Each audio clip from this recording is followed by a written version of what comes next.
வணக்கம் மக்களே, welcome to the ஃபென்சர் show. இன்னைக்கு ஷோல நம்ம பார்க்க போறது மை ஃபால்ட் அப்படின்ற ஒரு ஸ்பானிஷ் மூவியோட ரிவ்யூ.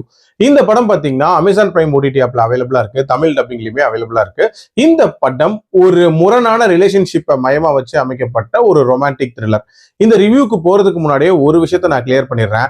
இந்த மாதிரியான முரணான ரிலேஷன்ஷிப்பை மையமா வச்சு வர படங்கள் உங்களுக்கு பிடிக்காது அப்படின்னா இதை தாராளமா ஸ்கிப் பண்ணிக்கலாம். அண்ட் ஆல்சோ இந்த படம் very strictly for adults. So அதுக்கேற்ற மாதிரி பிளான் பண்ணிக்கோங்க.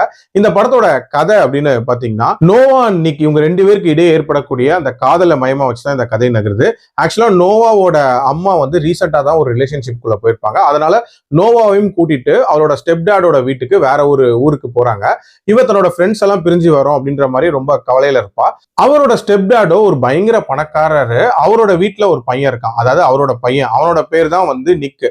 சோ நோவாக்கும் நிக்குக்கும் ஆரம்பத்துல பயங்கரமா கிளாஷ் அப்படின்றது உண்டாகுது. அதுக்கப்புறம் கொஞ்சம் கொஞ்சமா ஒரு விதமான ரிலேஷன்ஷிப் அப்படின்றது பிளாசம் ஆகுது. அது எவ்வளவு எக்ஸ்ட்ரீம் வரைக்கும் போகுது, அதனால என்னென்ன பிரச்சனைகள் வருது, டுவர்ட்ஸ் தி எண்ட் என்ன ஆகுது அப்படின்றது அந்த படத்தோட கதை.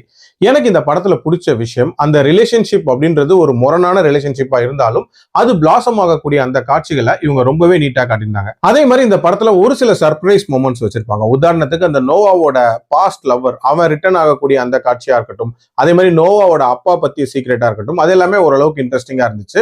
அண்ட் அந்த புது இடத்துல அவ அடாப்ட் ஆகுறதுக்கு என்ன மாதிரி கஷ்டப்படுறா அப்படின்ற அந்த காட்சிகள்லாம் நீட்டாவே காட்டியிருப்பாங்க.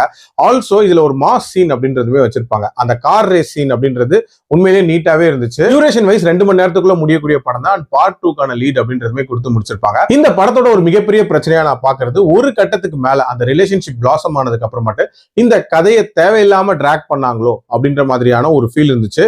அதுலயும் குறிப்பா டுவர்ட்ஸ் தி எண்ட் ஒரு மாதிரி ஆக்ஷன் பேக்டா முடிக்கணும் அப்படின்றதுக்காக சில விஷயங்கள் ஆட் பண்ணிருப்பாங்க. அது கொஞ்சம் ஆர்டிபிஷியலா இருந்த மாதிரி தான் இருந்துச்சு. ஆல்சோ இந்த பார்ட் 1ல அந்த ஆக்சுவல் இஷ்யூ அப்படின்றது பெரிய லெவல்ல வெடிக்கிற மாதிரி காட்டியிருக்க மாட்டாங்க. மேபி அடுத்த பார்ட்ல தான் அதை காட்டுவாங்களோ அப்படின்னு சொல்லிட்டு எதிர்பார்க்கலாம். ஓவரால் எராட்டிக் த்ரில்லர் படங்கள் உங்களுக்கு பிடிக்கும் அப்படின்னா கண்டிப்பா ட்ரை பண்ணி பாருங்க. அதுலயும் இது வெரி ஸ்ட்ரிக்ட்லி ஃபார் அடல்ட்ஸ், நான் முன்னாடியே சொன்ன மாதிரி. ஸோ அதுக்கேற்ற மாதிரி பிளான் பண்ணிக்கோங்க. என்னோட ரேட்டிங் இந்த படத்துக்கு 3.2 out of 5. மீண்டும் அடுத்த விமர்சனத்தில் சந்திக்கிறேன். நன்றி, வணக்கம்.